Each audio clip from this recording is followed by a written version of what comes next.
Hello guys, welcome to Pakistani real reaction. तो कैसे हैं आप सब? उम्मीद है आप सब बढ़िया होंगे, मजे में होंगे और खुश भी होंगे। पहले तो मुझे यार ये बताओ, ये हो क्या रहा है भाई? मोदी जी दौरे पे हो क्या रहा है भाई साहब? मोदी जी गए हैं गुयाना।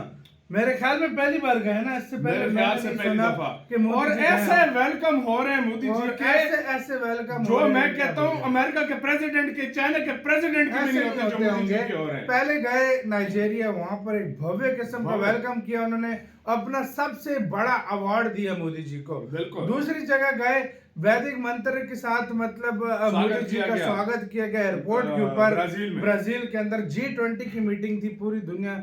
अब गुयाना गए हैं, वहां पर वेलकम ने भी रिकॉर्ड तोड़ दिया है। पहले सारा वेलकम देखेंगे, सब कुछ देखेंगे, पूरी इसके ऊपर खबर निकल के आ रही है एक्सक्लूसिव तरह की। तो बिना किसी देरी के देखते हैं भारत टेक का वीडियो। इनकी वीडियो का लिंक मिल जाएगा डिस्क्रिप्शन में। प्लीज इनका चैनल लाजमी सब्सक्राइब कीजिएगा। काउंट भाई करते हैं 3 2 1 and start. Brought to you by Agilus Diagnostics. Health test की बात आती है तो मैं भरोसा करता हूँ India largest diagnostics company Agilus Diagnostics. खुद को टेस्ट करते रहो। वेलकम देखो भाई, ये देखो, वाह यार, गुयाना ने बहुत बड़ा वेलकम किया यार। अगर आपको भी ये लगा कि प्रधानमंत्री नरेंद्र मोदी वापस भारत आएंगे तो आप गलत थे, क्योंकि प्रधानमंत्री नरेंद्र मोदी ने एक ऐसा दांव खेला है जिसके बाद हर कोई हैरान। एक ऐसा देश का दौरा कर प्रधानमंत्री नरेंद्र मोदी ने सबको चौंका दिया है, जहां आज तक पिछले 56 सालों में भारत का कोई भी राष्ट्रीय अध्यक्ष या प्रधानमंत्री नहीं पहुंचा था। भारत के प्रधानमंत्री नरेंद्र मोदी ने ब्राजील के बाद गुयाना का दौरा करने का फैसला किया। और सबसे बड़ी बात ये कि जैसे ही भारत के प्रधानमंत्री ने 56 साल बाद गुयाना की जमीन पर कदम रखा, वैसे ही ऐसी तस्वीर दुनिया तक पहुंची जिसका अंदाजा किसी ने नहीं लगाया था। गुयाना में बड़ा ही ग्रैंड वेलकम प्रधानमंत्री नरेंद्र मोदी का हुआ। बता दें, ब्राजील की यात्रा पूरी करने के बाद पीएम मोदी 3 दिन के लिए गुयाना यात्रा पर पहुंच चुके हैं। ये यात्रा बहुत महत्वपूर्ण है क्योंकि यहाँ भारत कैरिकॉम देशों का शिखर सम्मेलन है। कैरिकॉम यानी कैरिबियन सागर के द्वीपों के देशों का समूह, Caribbean community and common market. Caribbean community and common market नाम से होने वाला ये शिखर सम्मेलन पूरी दुनिया को हैरान कर देगा। भारत ग्लोबल साउथ को एक साथ लाकर आगे बढ़ने की कवायद तेज कर चुका है। भारत अफ्रीकन यूनियन देशों को एक साथ लाकर G20 में उनका स्थान बनाने में कामयाब रहा। और अब कैरिकॉम देशों को एक साथ लाकर भारत बड़ा दांव खेलने वाला है। गुयाना की राजधानी जॉर्ज टाउन में जब प्रधानमंत्री नरेंद्र मोदी पहुंचे तो उनका जोरदार स्वागत हुआ। राष्ट्रपति मोहम्मद इरफान अली खुद वहां प्रधानमंत्री नरेंद्र मोदी को लेने पहुंचे थे। और सिर्फ इरफान अली नहीं, बल्कि उनकी कैबिनेट के कई और मंत्री भी वहां पर मौजूद थे।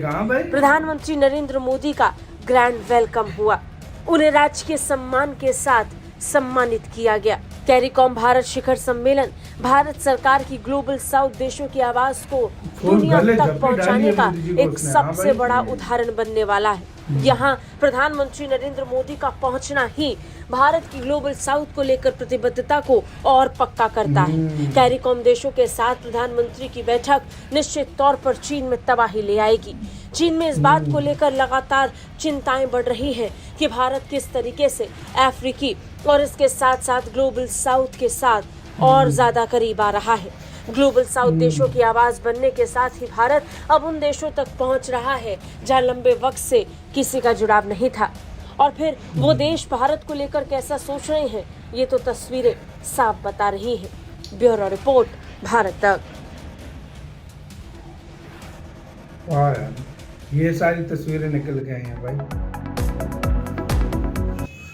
क्या बात है यार, इसी के साथ इसको कहते हैं भव्य स्वागत भाई। क्या वेलकम, उसके कैबिनेट के बंदे हैं, वो खुद हर बंदा है। हाँ, हर मोदी जी प्लेन से उतरे, सबसे पहले जो उनसे मिलने आया था सबने फूल दिए। सबने, अक्सर होता है एक बंदा बच्चे के हाथ फूल पकड़ा देते हैं, ये हर बंदे ने फूल दिया। 56 साल बाद कोई पीएम भारत का गुयाना में गया, बिल्कुल सबने फूल दिया भाई उनको, मोदी जी को। उनका फिर राष्ट्रपति आया, कोई 1 मिनट तक तो गले में झप्पी डाली मोदी जी को भाई।